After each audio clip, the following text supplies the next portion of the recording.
नमस्कार and welcome back. Commerce ministry और finance ministry दोनों एक दूसरे के आमने सामने खड़े हो गए हैं क्योंकि गवर्नमेंट ने अलाउ कर दिया कि चाइनीज प्रोडक्ट्स को भारत में एंटर करने दिया जाए।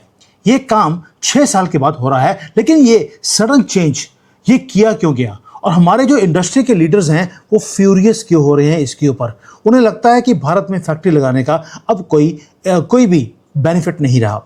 दोस्तों, ये कभी भी पहले नहीं हुआ मोदी गवर्नमेंट में कि दो मिनिस्ट्रीज आमने सामने खड़ी हो गई हों। अब ये हो क्यों रहा है, गवर्नमेंट ने इसको अलाउ क्यों किया, इसके पीछे प्लानिंग क्या है, ये सारे मुद्दों के ऊपर हम बात करेंगे। और चाइना आज हमारे ऊपर हंस रहा है। दोस्तों, हो क्या रहा है, क्लोज डोर्स के बीच में नॉर्थ ब्लॉक के अंदर जो गवर्नमेंट बैठी है, फाइनेंस मिनिस्ट्री, उन्होंने क्वाइटली एक इकोनॉमिक डेविएशन ले लिया जो कि कंप्लीटली कॉन्ट्रडिक्ट करता है जो हमारी मीडिया हमें बताती है। हमें पिछले 4 या 6 साल से बोला गया कि भारत एक फोर्ट्रेस खड़ा कर रहा है, एक किला, जहां पर हम चाइनीज प्रोडक्ट्स की इंपोर्ट्स को हम बैन करेंगे, हम इनको नहीं अलाउ करेंगे। बट क्या बोला गया, हमने एंटी डंपिंग ड्यूटी लगा दी है चाइनीज प्रोडक्ट्स के ऊपर ताकि हम अपनी इंडस्ट्रीज को हम प्रोटेक्ट कर सके। अब एंटी डंपिंग होता क्या है कि जो चाइना के प्रोडक्ट हैं अगर वो जरूरत से ज़्यादा सस्ते होते हैं जो कि इकोनॉमिकली वायबल नहीं है, दैट मीन्स चाइनीज गवर्नमेंट वो ट्राई कर रही है कि भारत की इंडस्ट्री या किसी और कंट्री की इंडस्ट्री को तबाह करने के लिए अब 6 महीने साल के लिए अब सस्ते में माल दीजिए, उसके बाद आहिस्ता आहिस्ता प्राइसेस को बढ़ा दीजिए जब वहाँ की लोकल इंडस्ट्री वो तबाह हो जाए। अब गवर्नमेंट का जो ट्रेड डाटा है अब वो बताता है आपको कि एंटी डंपिंग ड्यूटी हमें बताया गया कि 6 साल से लग रही है, लेकिन जो गवर्नमेंट का डाटा है वो कंप्लीटली ऑपोजिट है। मिनिस्ट्री ऑफ जो फाइनेंस है उन्होंने एक्टिवली बताया कि भाई हमने एंटी डंपिंग लगा के देख लिया तो भी चाइना के प्रोडक्ट्स भारत में आते जा रहे हैं। और अब फाइनेंस मिनिस्ट्री ने क्या किया, एक्टिवली जितने भी केसेस थे चाइना के अगेंस्ट भारत के अंदर किए हुए एंटी डंपिंग के केसेस को इमीडिएटली फाइनेंस मिनिस्ट्री ने खत्म करना शुरू कर दिया। अब ये सारा समझाऊंगा हो क्या रहा है, थोड़ा टेक्निकल है लेकिन बड़े सिंपल वे में आपको समझाऊंगा। इन्वेस्टिगेशंस जिसको 18 महीने से लेकर 2 साल लगते हैं कंप्लीट करने के लिए, वो सारे के सारे जिन्होंने प्रूव कर दिया कि चाइना के जो प्रोडक्ट्स हैं वो रॉ मटेरियल कॉस्ट से भी सस्ते में बेच रहा है आपकी इंडस्ट्री को तबाह करने के लिए, वो सारे केसेस को डिस्ट्रॉय कर दिया और इमीडिएटली सारे प्रोडक्ट्स को एंटर करवाने की परमिशन दे दिया है हमारी फाइनेंस मिनिस्ट्री ने। दोस्तों, ये कोई क्लरिकल मिस्टेक नहीं है, ये इंटेंशनली काम किया जा रहा है। हाई स्टेक्स का इकोनॉमिक गैम्बल है जो हमारी गवर्नमेंट वो खेल रही है। अब आप बोलेंगे यार जुआ खेलने की भी एक लिमिट है। आपने चाइना को पहले ब्लॉक किया और इमीडिएटली आपने चाइना के प्रोडक्ट्स को भारत में इंटेंशनली आपने आने दे दिया। तो जो इन्वेस्टिगेशंस किए थे जहां पर प्रूव किया गया है कॉमर्स मिनिस्ट्री की तरफ से कि ये गलत काम कर रहा है चाइना, फिर आप ये गलत काम को आप गलत क्यों होने दे रहे हैं, इसको अंडरस्टैंड करने के लिए आपको कुछ चीज़ें समझनी पड़ेंगी। यू हैव टू अंडरस्टैंड कि ये सिस्टम है पूरा भारत का वो चलता कैसे है। जो भारत के जो इंडियन मैन्युफैक्चरर्स हैं वो आज होता क्या है, चाइना के जब इंपोर्ट्स आते हैं तो हमारा मैन्युफैक्चरर बोलता है कि सर हमारी जो इंडस्ट्री है वो तबाह हो जाएगी क्योंकि चाइना के प्रोडक्ट्स वो वहाँ की गवर्नमेंट सब्सिडी देती है कि आप जाकर भारत में आप इंडस्ट्री को तबाह कर दीजिए। तो ये हमारा इंडस्ट्री वाला करता क्या है, वो पुलिस के पास नहीं जाता, वो पेटिशन एक फाइल करता है डायरेक्टर जनरल ऑफ रेमेडीज के पास जिसको DGTR बोला जाता है, अंडर मिनिस्ट्री ऑफ कॉमर्स। अब ये जो DGTR है वो ऑपरेट करती है जैसे कि एक कोर्ट हो, उसके जो ऑफिसर्स हैं वो 12 महीने से लेकर 18 महीने वो पूरे नंबर्स को देखते हैं कि एक मैन्युफैक्चर करने के लिए प्रोडक्ट्स को रॉ मटेरियल की कॉस्ट क्या है, उसके ऊपर कन्वर्जन कॉस्ट क्या आती है, और वो हर चीज़ को वो बैलेंस शीट से लेकर वो एक्सपोर्ट की प्राइसेस को, इवन कि शंघाई से और शेंजन से या गोंगजो से जो प्रोडक्ट निकलता है उसकी रॉ मटेरियल कॉस्ट क्या थी, वहाँ पे बिजली की कॉस्ट क्या है, लेबर की कॉस्ट क्या है, वो सारा को डालने के बाद वो देखते हैं कि प्रोडक्शन की कॉस्ट क्या निकलनी चाहिए। फिर उनको पता लगता है कि ये प्रोडक्ट तो यार रॉ मटेरियल कॉस्ट से सस्ता है या एक्चुअल कॉस्ट आ रही है। अगर उन्हें लगता है कि जो प्राइस है वो फेयर प्राइस से नीचे है तो DGTR एक फॉर्मल रिकमेंडेशन भेजता है एंटी डंपिंग ड्यूटी की, किसको, फाइनेंस मिनिस्ट्री को। अब हिस्टोरिकली क्या हुआ, हमने देखा कि 1995 से लेकर 2020 तक जब गलवान हुआ तो उससे पहले तक फाइनेंस मिनिस्ट्री के पास जब भी कोई रिकमेंडेशन कॉमर्स मिनिस्ट्री ने भेजा एंटी डंपिंग के लिए तो 99.5% केसेस को इमीडिएटली एक्सेप्ट कर लिया गया। यानी कि कॉमर्स मिनिस्ट्री ने प्रूव किया कि ये डंपिंग हो रही है हमारी कंट्री में और फाइनेंस मिनिस्ट्री ने इमीडिएटली टैक्स लगा दिया चाइना के ऊपर।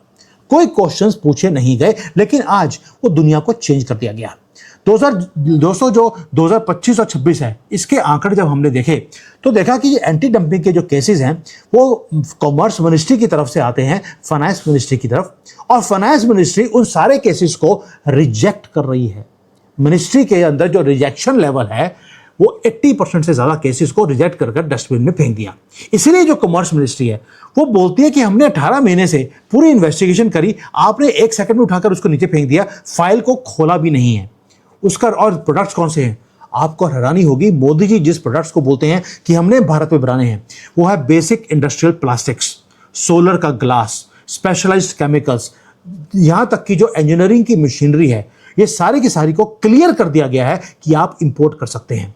ये तब है जब कॉमर्स मिनिस्ट्री ने बिल्कुल क्लियरली सर्टिफाई किया है कि चाइना आपकी इंडस्ट्री को तबाह करने के लिए इन प्रोडक्ट्स को डंप कर रहा है। मोदी जी बोल रहे हैं कि मुझे ये इंडस्ट्रीज को भारत में खोलना है, और फाइनेंस की मिनिस्ट्री बोलती है मैं किसी की बात सुनने वाली नहीं हूं, मैंने बोल दिया कि ये आना चाहिए तो आना चाहिए। अब फाइनेंस मिनिस्टर को बेवकूफ नहीं है, आपको लगेगा कि सीतारमण जी के ऊपर आप गाली निकालने शुरू कर दोगे, वो काम अभी मत करना। पूरी इन्वेस्टिगेशन देखने के बाद जो मैंने वीडियो बनाया है, then you will understand what we are doing. अब कॉमर्स मिनिस्ट्री जो है वो गुस्से में है। सीनियर ऑफिशियल्स ने एक तरह से हाईएस्ट लेवल ऑफ गवर्नमेंट यानी कि मोदी जी तक इस बात को पहुंचा दिया कि फाइनेंस मिनिस्ट्री हमारी बात नहीं सुन रही, हमारी इंडस्ट्री अब तबाह हो जाएगी। जो डोमेस्टिक मैन्युफैक्चरर्स हैं, जो रॉ मटेरियल्स प्रोड्यूस करते हैं, अब उन्होंने बोलना शुरू कर दिया मोदी जी को कि हम तो थाउजेंड्स ऑफ करोड़ रुपीस का जो हमारा वो है प्रॉफिट्स हैं वो साल के खत्म हो जाएंगे अगर आपने ये काम होने दिया। तो क्वेश्चन ये है कि न्यू दिल्ली की गवर्नमेंट इतनी बेवकूफ़ है कि उन्होंने डेलिबरेटली रिफ्यूज कर दिया अपनी इंडस्ट्री को प्रोटेक्ट करने के लिए, अपने इंडस्ट्रीज को सुनने के लिए। कॉमर्स मिनिस्ट्री की बात सुनी नहीं जा रही, इसका रीजन क्या है? तो कुछ तो होगा। अब आते हैं रीजन के ऊपर। दोस्तों जो आंसर है बहुत ज्यादा बिटर है, वो हिडन है। हमारी जो इंडस्ट्रियल सप्लाई चेन है वो चलती कैसे उसमें। जब आप एंटी डंपिंग ड्यूटी लगाते हैं चाइनीज प्रोडक्ट्स के ऊपर तो होता क्या है कि आपको पहले ये देखना है कि जीतता कौन है और लूज कौन करता है। बेसिक जो हमारी इंडस्ट्री के जो रॉ मटेरियल बनाने वाले हैं, जैसे स्टील मैन्युफैक्चरर्स हैं, इंडस्ट्रियल केमिकल्स हैं, प्लास्टिक पॉलीमर्स हैं, अगर आप इन प्रोडक्ट्स के ऊपर जो रॉ मटेरियल्स हैं इसके ऊपर 30 से लेकर 50% आप एंटी डंपिंग ड्यूटी लगाते हैं चाइनीज इंपोर्ट्स के ऊपर, तो होता क्या है, आप जो रॉ मटेरियल प्रोड्यूस करने वाले लोग हैं उनको आप प्रोटेक्ट करना शुरू करते हैं भारत के अंदर। जो रॉ मटेरियल प्रोड्यूसर्स हैं, स्टील, प्लास्टिक वाले, केमिकल्स वाले, ये कौन है? ये मल्टी बिलियन डॉलर की जो बड़े बड़े इंडस्ट्रियल्स है भारत के, ये वो है, आप इनको प्रोटेक्ट करते हैं। यानी कि होता क्या है, जो हमारा इंडस्ट्रियल्स है स्टील वाला, ये 4-5 इंडस्ट्रीज हैं सिर्फ। अगर कोई प्लास्टिक वाला है वो भी 4-5 इंडस्ट्री वाले लोग हैं। ये आपस में बैठते हैं, ये आपस में बैठकर बोलते हैं यार रेट थोड़ा सा इंक्रीज कर दो। ये बड़े लोग ये सिर्फ अपने प्रॉफिट्स को इंक्रीज करने के लिए भारत में रेट इंक्रीज करते हैं, और उधर से एंटी डंपिंग का एक वो लगा दिया, फाइल लगा दिया कॉमर्स मिनिस्ट्री के पास कि आप चाइना के प्रोडक्ट्स को एंटर मत करने देना ताकि हम प्रॉफिट बनाते रहें। अब हुआ क्या, आपने चाइनीज प्रोडक्ट्स को ब्लॉक कर दिया, भारत में रॉ मटेरियल की कॉस्ट को इंक्रीज कर दिया। नुकसान किसको हुआ? आपको देखना पड़ेगा डाउनस्ट्रीम में। अब जो डाउनस्ट्रीम में जो छोटी छोटी इंडस्ट्रीज हैं, स्मॉल एंड मीडियम स्केल की इंडस्ट्रीज जो इसी स्टील को, केमिकल्स को, प्लास्टिक को खरीदती हैं, वो 1-2 कंपनीज नहीं हैं, वो लाखों में कंपनीज हैं जो छोटे छोटे लोग हैं, जो ऑटो कंपोनेंट मेकर्स हैं पुणे के अंदर, जो इलेक्ट्रॉनिक्स को असेंबल करने वाले लोग हैं नोएडा में या श्री परमबुदुर में, जब फार्मास्यूटिकल का जो फॉर्मुलेशन को एक्सपोर्ट करने वाले लोग हैं हैदराबाद के अंदर, गुजरात के अंदर, रिन्यूएबल एनर्जी के लोग जो राजस्थान में बैठे हैं, ये वो छोटे छोटे लोग हैं जो इन प्रोडक्ट्स को बनाते हैं और एक्सपोर्ट करते हैं। लेकिन भारत के अंदर जब हमारा ही इंडस्ट्रीज, बड़ा इंडस्ट्रीज रॉ मटेरियल कॉस्ट को इंक्रीज करता है अपने प्रॉफिट को इंक्रीज करने के लिए, तो होता क्या है, होता यह है कि हमारे मैन्युफैक्चरर्स की जो प्राइस है, छोटे मैन्युफैक्चरर्स की, वो प्राइस इंक्रीज होती है, एक्सपोर्ट मरनी शुरू होती है। लेकिन आप इसको ऑफसेट करने के लिए आप चाइना से रॉ मटेरियल को इंपोर्ट कर सकते हैं। लेकिन बड़े इंडस्ट्रीज ने क्या किया, इन्होंने नीचे बाबू लोगों से मिलकर इन्होंने 30% का एंटी डंपिंग ड्यूटी उन्होंने लगवा दिया ताकि वो अपने प्रॉफिट बनाते रहें, चाइना का प्रोडक्ट आए नहीं, और हमारा जो छोटा आदमी है, जो छोटा नीचे मैन्युफैक्चरर है, वो मरता गया। डाउनस्ट्रीम मैन्युफैक्चरर जिसको बोला जाता है, वो कंपैरेटिव नहीं रहे ग्लोबल मार्केट के अंदर।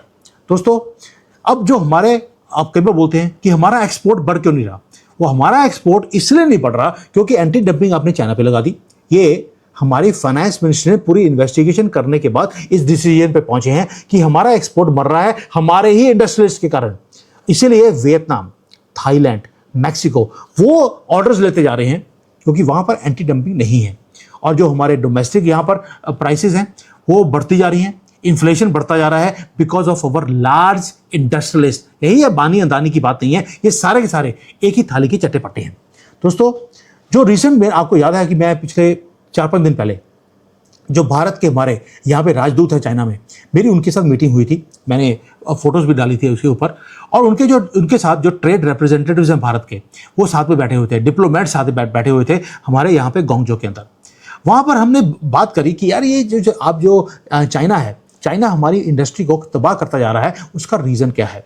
तो उन्होंने बताया कि चाइना सिर्फ raw material finish goods produce नहीं करता, वो 3 चीज़ें प्रोड्यूस करता है। वो रॉ मटेरियल भी प्रोड्यूस करता है, वो मशीनरी भी प्रोड्यूस करता है, और वो फिनिश गुड्स वो भी प्रोड्यूस करता है। अगर आपको ये सारी चीज़ें भारत में अगर आपको प्रोड्यूस करनी है तो आपको रॉ मटेरियल और मशीनरी चाइना से लेनी पड़ेगी। आप फिनिश गुड्स मत लीजिए, आप रॉ मटेरियल और मशीनरी लीजिए। आहिस्ता आहिस्ता उस पूरी चेन को भारत में क्रिएट करना शुरू कीजिए, और उसके बाद आप चाइना को कम्पीट कर सकते हैं। दोस्तों, ये लंबी लड़ाई है, लेकिन अब क्यों बोल रहा हूँ लंबी लड़ाई है, क्योंकि बीजिंग ने क्या किया, उन्होंने भी लंबी लड़ाई, उन्होंने लंबा गेम उन्होंने खेलना शुरू कर दिया। वो चाहते हैं कि जैसे भारत है, अमेरिका, कोई भी उनका कंपैरेटर नेशन है, वो उसको पहले तो रॉ मटेरियल देंगे, फिर उसके बाद मशीनरी देंगे, फिर उसके बाद पहले फिनिश प्रोडक्ट देंगे, ताकि आप उसके सप्लाई चेन के ऊपर आप डिपेंडेंट रहें। लेकिन अगर आपको चाइना को कट ऑफ करना है तो आपको ये सारी इंडस्ट्रीज यहाँ पे भारत में लगानी पड़ेंगी कि हमें चाइना को बीट करना है। चाइना अगर आज दुनिया को बीट कर रहा है, इसलिए नहीं कि उनके जो बड़े प्लेयर्स थे उन्होंने अपने प्रॉफिटेबिलिटी को हाई रखा और छोटे लोगों को मारना शुरू कर दिया। Not at all. इनके अंदर एक भूख था, हमने यूरोप को, अमेरिका को हमने बीट करना है। इसलिए चाइना ने वहां पर अपनी इंडस्ट्रीज को बड़ा किया, प्रॉफिट्स को कम किया, ताकि जो छोटे लोग हैं उनके कंट्री के, वो प्रोडक्ट्स को बनाएं रॉ मटेरियल यूज करके और पूरे दुनिया के ऊपर ये छा जाएं। उल्टा प्रोसेस है चाइना का और भारत के इंडस्ट्रीज का। इसलिए आप एब्रप्टली चाइना को कट ऑफ नहीं कर सकते। अगर आपको भारत के अंदर इंडस्ट्री को इंक्रीज करना है, तो आपको अगर सेल्फ रिलायंट बनना है, आत्मनिर्भर के ऊपर काम करना है, तो आपको अगर चाइना को आज हमने बंद कर दिया तो हमारा जो इंडस्ट्री है वो पैरालाइज हो जाएगा। ये फाइनेंस मिनिस्ट्री की इन्वेस्टिगेशन बताती है। क्यों? क्योंकि हमारे बड़े इंडस्ट्रियलिस्ट वो देश के लिए काम नहीं, वो अपने लिए काम करते हैं। चाइना की इंडस्ट्रीज उल्टी हैं। इसलिए इंडियन गवर्नमेंट वो जो एक वॉल क्रिएट किया था 2020 से लेकर 2025 तक कि हमने चाइना के रॉ मटेरियल्स को, इनकी मशीनरी को, इनको हमने आने नहीं देना, हमने इनके ऐप्स को बंद कर दिया, हमने इनकी इन्वेस्टमेंट्स को हमने बंद कर दिया, हमने टैरिफ बैरियर्स को हमने और ऊंचा कर दिया। लेकिन हुआ क्या? जो बायलैटरल ट्रेड हमारा डेफिसिट है वो कम होना चाहिए था, वो तो और बढ़ गया। हमारा आज की डेट में इतना कुछ करने के बाद भी चाइना के साथ जो ट्रेड डेफिसिट है वो $112 बिलियन का है। ये क्यों हो रहा है? क्योंकि जो इंडियन इंडस्ट्रीज हैं या फैक्ट्रीज हैं, वो PLI स्कीम के अंदर यहाँ पे फैक्ट्रीज तो बनाती हैं, फैक्ट्री लगा भी लिया, गवर्नमेंट से पैसे भी ले लिए, लेकिन चुपके से चाइना से प्रोडक्ट्स को बुलाते रहे, यहाँ पर असेंबल करते रहे और इंडियन गवर्नमेंट को बेवकूफ़ बनाते हुए प्रोडक्ट्स को यहाँ बनाते रहे और एंटी डंपिंग ड्यूटी ऊपर से लगवा दी। दोस्तों, जितने भी ये सारा कुछ धांधली है, ये फाइनेंस मिनिस्ट्री की तरफ से नहीं, ये हमारे इंडस्ट्रीज की तरफ से है। इसलिए जो चीफ इकोनॉमिक एडवाइजर हैं, इकोनॉमिक सर्वे वाले हैं, उन्होंने ब्लैक एंड व्हाइट पे डाल दिया एक चीज़ को कि भारत के पास अब एक बाइनरी चॉइस है। आइदर तो आप प्रिटेंड कर सकते हैं कि भाई हम चाइना को वाट लगा रहे हैं, हम चाइना को रिप्लेस कर रहे हैं, हम ओवरनाइट चाइना को रिप्लेस कर देंगे। अगर आप प्रिटेंड करते रहेंगे तो आपकी इंडस्ट्री आपके साथ मिलकर नहीं, आपके अगेंस्ट काम करती रहेगी, ये बड़े इंडस्ट्रियलिस्ट, और आपके जो एक्सपोर्ट के एम्बिशंस हैं वो क्रश होते रहेंगे। क्यों? क्योंकि ये आपको काम नहीं करने देंगे हमारे इंडिया के इंडस्ट्रियलिस्ट। दूसरा है, आप चुपके से जो चीप चाइनीज कंपोनेंट्स हैं, रॉ मटेरियल्स हैं, आप इसे इंपोर्ट कीजिए।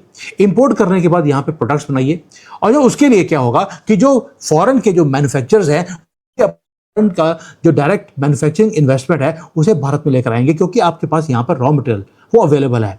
जो एक मैन्युफैक्चरर है उसको फर्क नहीं पड़ता कि रॉ मटेरियल वो चाइना से आया है या भारत से आया है, उसे सस्ते में रॉ मटेरियल चाहिए। उसके बाद अब यहाँ पर जो भारत के ऊपर जो हमारा मैन्युफैक्चरिंग कॉस्ट है वो ऑलरेडी चाइना से भी कम है आज की डेट में। तो आप रॉ मटेरियल सस्ता लेके आते हैं, भारत की जो चीप लेबर है उसे यूज करते हैं और एक्सपोर्ट आप करना शुरू करते हैं फिनिश प्रोडक्ट्स को। कहाँ पर? USA और यूरोप की जो ल्यूक्रेटिव मार्केट्स हैं वहां पर आप एक्सपोर्ट करते हैं। तो जो फाइनेंस मिनिस्ट्री है उन्होंने देखा कि एक तरफ तो ये है कि हम प्रिटेंड करें कि भाई हम चाइना को रिप्लेस कर रहे हैं ओवरनाइट। दूसरा है कि हम एक्सपोर्ट को बढ़ावा देने के लिए हम चीप रॉ मटेरियल को प्रोड्यूस करें यहाँ पर या इंपोर्ट करें, ताकि जो हमारे इंडस्ट्रिस्ट जो हमारे देश को धोखा दे रहे हैं बड़े वाले, ये थोड़ा सा अपनी प्रॉफिटेबिलिटी को कम करेंगे और यहाँ पर छोटे प्लेयर्स को सांस लेने देंगे। इसलिए फाइनेंस मिनिस्ट्री ने डिसीजन लिया, they chose export competitiveness rather than जो रॉ मटेरियल का प्रोटेक्शनिज्म करना है उसको हमने छोड़ दिया। अब क्रिटिकल पीस है कुछ इसके अंदर जो मैं वो भी बता दूं आपको, वो ये है जो हमारे कंपेटिटर्स बात नहीं करते या जो हमारे कमेंटेटर्स हैं वो चुप रहते हैं। अब रियल डेंजर क्या है? रियल डेंजर ये नहीं है कि आप चाइना से रॉ मटेरियल को इंपोर्ट कर रहे हैं, रियल डेंजर ये है कि यहाँ पर ट्रांसपेरेंसी नहीं है पूरे सिस्टम के अंदर। अब सेक्शन जो 9A है कस्टम्स टैरिफ एक्ट का, उसके अंदर है कि जो फाइनेंस मिनिस्ट्री है उसके पास कंप्लीट पावर है कि वो कोई भी रिकमेंडेशन कॉमर्स मिनिस्ट्री से आएगी उसको एक्सेप्ट कर सकते हैं या रिजेक्ट कर सकते हैं। उसमें उन्होंने बोल दिया अंडर पब्लिक इंटरेस्ट हम इस प्रपोजल को जो कॉमर्स मिनिस्ट्री से आई है इसे रिजेक्ट करते हैं। अब ये पब्लिक इंटरेस्ट का मतलब क्या है ये किसी को पता नहीं। दूसरी बात, अगर इसको आपको ठीक करना है इसके लिए कोई ओपन हियरिंग होनी चाहिए, जो कि ओपन हियरिंग होती नहीं है। ना तो इंडस्ट्रीज वाले, फाइनेंस मिनिस्ट्री और कॉमर्स मिनिस्ट्री, अगर ये तीनों इकट्ठे मिलकर वहां पर ब्रेन स्टॉर्मिंग करें तो इसका सॉल्यूशन निकल सकता है। कोई ओपन हियरिंग नहीं होती, कोई सिंपल फॉर्मूला नहीं है जो ये बताए हमारे इंडियन इंडस्ट्रीज को कि यार आप जो ये सारा काम कर रहे हैं, आपने रॉ मटेरियल की कॉस्ट को इतना ज़्यादा हाई रखा हुआ है, आपने प्रॉफिटेबिलिटी अपनी 50% का आप प्रॉफिट ले रहे हैं, इसके कारण हमारी इंडस्ट्री तबाह हो रही है, आपको थोड़ा सा ध्यान देना चाहिए। इसके ऊपर कोई बात करता नहीं है। इसलिए फाइनेंस मिनिस्ट्री ने आज क्वाइटली ड्रॉप कर दिया उस बैरियर को, ताकि जो रॉ मटेरियल है वो उसकी प्राइसेस कम हो जाए, भारत के अंदर जो इन्फ्लेशन बढ़ता जा रहा है वो कम हो जाए, हमारे एक्सपोर्ट्स बढ़ जाएं और थोड़ा सा जो लार्ज इंडस्ट्रीज हैं ये थोड़े से लाइन पे आ जाएं, ये भारत के लिए काम करें ना कि सिर्फ अपने लिए। अब दोस्तों जो इंडस्ट्रीज है, मैं पहले बोला कुछ चीज़ें हैं जो हमें डिस्कस करनी चाहिए। अब जो इंडियन मैन्युफैक्चरर है वो क्या बोल रहा है कि हम हज़ारों करोड़ों रुपए लगाते हैं सोलर ग्लास का पैनल बनाने के लिए, केमिकल्स बनाने के लिए, मशीनरी बनाने के लिए, और जो गवर्नमेंट है वो हमें प्रोटेक्ट करती है अपना एंटी डंपिंग ड्यूटी लगाकर। लेकिन आज जब आपने एंटी डंपिंग ड्यूटी को आपने ख़त्म कर दिया तो अब होगा क्या? हमारा यहाँ पे इंडस्ट्री लगाने का कोई फ़ायदा नहीं है, ये जस्टिफिकेशन वो देते हैं।